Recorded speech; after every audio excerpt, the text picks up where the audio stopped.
What is the biggest cruise ship in the world?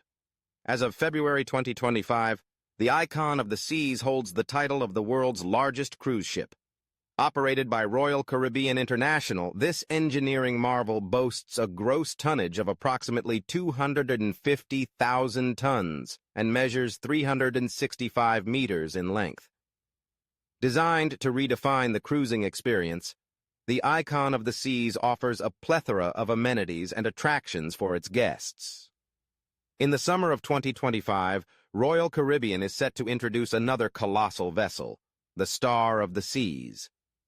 This ship is anticipated to be among the largest cruise ships globally, featuring 6 record-breaking water slides, 7 pools, and an aerial adventure course known as Crown's Edge.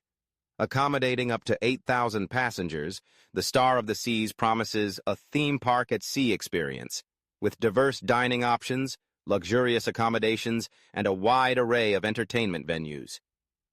These vessels exemplify Royal Caribbean's commitment to pushing the boundaries of cruise ship design, offering unparalleled experiences on the high seas. If you enjoyed the video, please leave a like and subscribe to my channel so you don't miss any more videos. Thanks for watching. See you next time.